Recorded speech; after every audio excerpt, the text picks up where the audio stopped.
Сайн байна уу? Юу л өнөөдөр лог хэрэгтэй. Хичээл орчихлоо.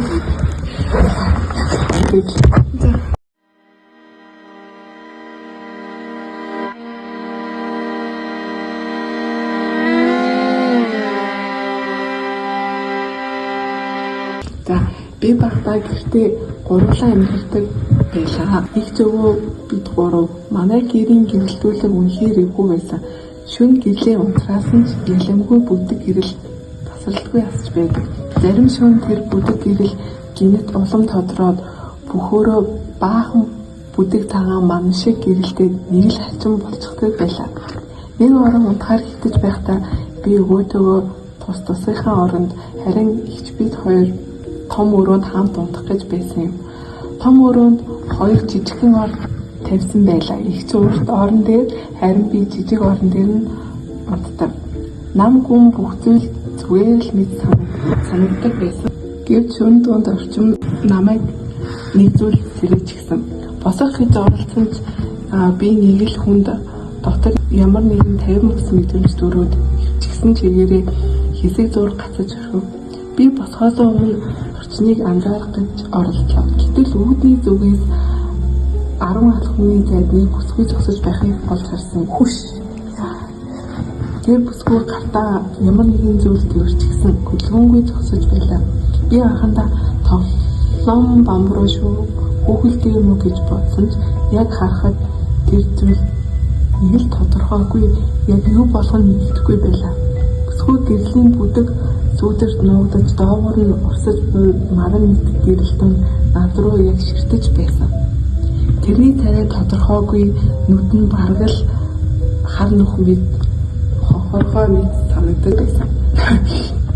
Тэгээд айдас намайг нөмрөөд би шууд хүнжилтөө орж хамаг биеэ ороож харсан. Хөдөлж чадахгүй дотор палхигээл цохилж амьсгал тавьчихдаж эхэлсэн. Хүнжил дотроо чимээг бүхэн амьсгалах гэж хичээж байтал гинэт нэг зүйл өөрчлөгдсөнийг мэдэрсэн. Хүнжлөө баг зэрэг сөхөж болгоомжтой хартал нөгөө бүсгүй аль хэдийн над руу улам орчихсон байна. Тэр үнэхээр л аимшигтай. Нүд нь одоо бүр илүү тодорч яг л намайг харж байгаа мэт хөдөлгөөнгүй шигтэж байсан. Айдас намайг нөмрөөд би хөдөлж чадалгүй хүнжилтөө улам шигдэж хамаг биедээ хүчээ шавхан амьсгаагаа дарж хэвдэв.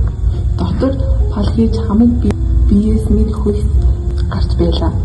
Хэсэг хугацааны дараа гинэт гэрийн хаалга тогших чимээ гарч өвөө манд гарч ирсэн. Тэр үед би сэмхэн хүнчлээс өгөж гүйлэн харвал нөгөө бүсгүй буцаад үүдэн дээр байрандаа утсан байсан. Өвөө маань юу ч анзааралгүй тэр бүсгүй дундуур зүгээр л алхаж өнгөрсөн. Бүсгүй ямар ч хөдөлгөөн хийсэнгүй.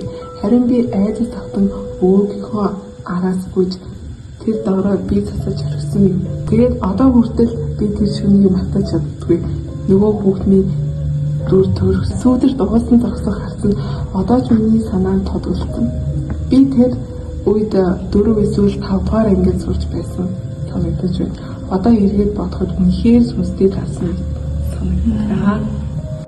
Би одоо нөгөө нялх гэж их нялхсан нөгөө хөнгөлгөл тэмэрхүүр нэр гэж байна л да. Тэг. Их нялхсан эрүүл мэндийн төв одоогийн их хүүхдийн эрүүл мэндийн үндэсний төв байгуулагдахаас өмнө гандангийн хүүхдийн эмнэлэг гэх 2 давхар цагаан байшин байсан юм. Дээрх төвийн барилга ашиглалтанд орсноос тэрхүү байшинг төвтэй том урт хонглоор холбож өргсөн билээ. Түүгээр 2 эмнэлгийнхэн холбогдсон хоорондоо үргэлж явдаг байв. Ялангуяа талигачдыг моорогт тавихын тулд 2 эмнэлгийн асрагч сувилагч нар тэрүүгээр нас барагчдын цогцыг тэргээр түрээд явдаг байлаа. Одоо жоохон ядгийг мэдэхгүй гэхдээ тэр хонгол бий байх. Бид 4-р курсын оюутан болсон намар тэнд дадлаг хийж эхэлсэн юм. Яг манай ангийнхан дадлагад гарахын өмнөхөн их нялхсан хонгол 4-тэй болжээ гэх яриа гарсан. Тэр үед нэлээд ховорт тооцогддог тэр бүр таарад байдаггүй цусны цагаан цогцын хорт хавтраар 16 настай нэгэн охин өвдөөд хэвтэж байсныг дадлаг хийхээс үл шалтгаалan хүүхдийн эмч болох бүх оюутанд зориуд үзүүлдэг байсныг санаж байна. Аргагүй шүү дээ, ховор эмгэг юм чинь одоо элбэг болохоор барахгүй бүхэл бүтэн тасаг тийм өвчтэй хүүхдүүдээр дүүрсэн. Бүр нялх няраа хүүхдэж өвчлөдөг болсон. Тэр үед нөгөө охин нас барсан тухай оюутнууд яриад л өнгөрсөн. Их өрөвдмөр охин байлаа. Маш эцэн хий, тураалын дээд шатанд орчихсон. Ясан дээр тогсон арьс гэж юу байдаг вэ гэвэл тэр л байх. Бүхэл сүгээрээ цус алддаг сонин өвчин байж үлээ. Охин өдрөөс өдөрт муудаж өөрийгөө ямар ч найдваргүй болсныг мэдэх бөгөөд нүдэнд нь үзэгдсэн цагаан халааттай хүнээс эмчээ туслаач ам авраач гэж тамирдаж сүлдсэн дуугаргүй эцэст нь нэг л их зовёртой гиншин уйлдагсан. Бараг л бидний үр зүрхэнд үлдсэн гэхэд хэлсдэхгүй. Тиймээс одоо ч нүдэнд үзэгдэн дурсагдж байгаа хэрэг. Тэр охиныг үзээд гарч ирсэн бүх оюутан эр эмгүйл дууга хураачихсан цонхор царайтнууд харагддагсан. Бидний сэтгэл зүг тэгтэл нөлөөлсөн байгаа юм. Ялангуяа түүний зовёртой гиншин уйлах нь зүрх зүсэн бөгөөд чихэнд хоногшсныг хэлэл яах вэ? Нэг тиймэрхүү зүйл болоод өнгөрсний дараа нөгөө яриа гарсан хэрэг. Хамгийн анх мэдсэн хүмүүс одоо бүгд эмч болчихсон яваа. Тэдний ярьснаар хонгилоор явалтгүй болсон мэлээ. Бид хоёр хүүхдийн шарил түрээд сувлагчтайгаа хамт шөнийн 1 цагийн үед явж байтал яг хонгил тахиралддаг газрын тэнд гинэт хин ихэн уйлах шиг сонсогдсон. Бид цочоод эргэн тойрноо харсан чинь хинч байгаагүй. Сувлагч болохоор гандагийн эмнэлгийн өвчтэй хүүхдүүдийн дуу цуурайтж байна. Түүнээс энэ хэн байх вүлээ гэв.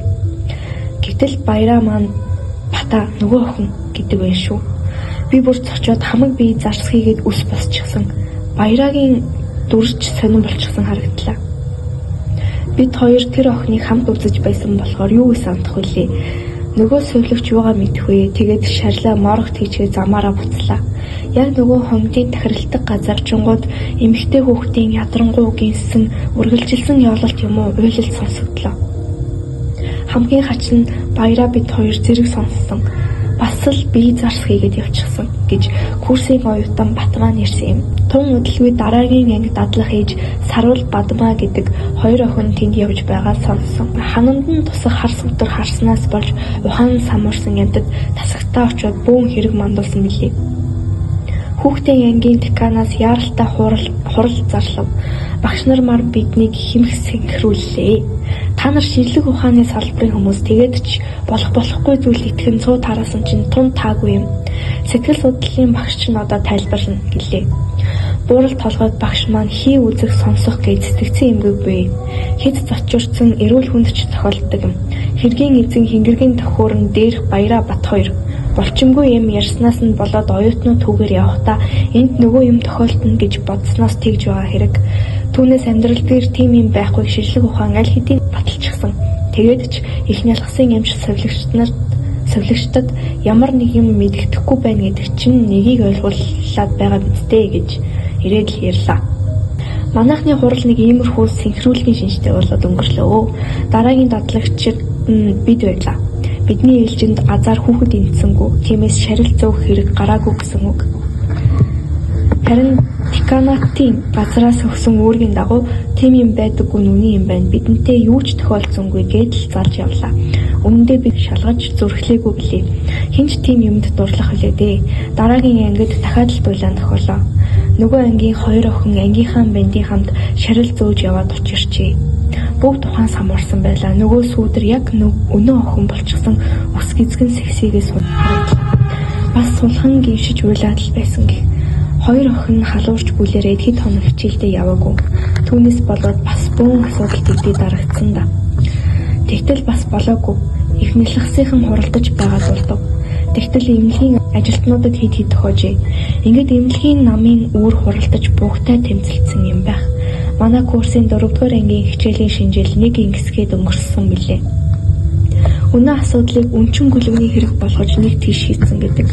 Яхаа мэдхээ байсан эмнэлгийн удирдлага зохион байгуулалтаагаар нэг гүлэг олж шүн сэмхэн тэнд орхисон. Ганцаараа орхигдсон ялхамтан гиншнүүдтэй. Тэгээд түүгээр явж таарсан сувлагч болон оюутнууд түүнтэй уулзраад айгаагүйгээрээ айхын хамт гүлэг байсныг илчилсэн байгаа юм. Их ядарсан арга байгаа биз. Тэр асуудал бараг хагас жилийн өмнөөс яригдсан. Тэгтэл нэг удаагийн тохиолдлоор энэхүү дараад өнгөрсөн юм.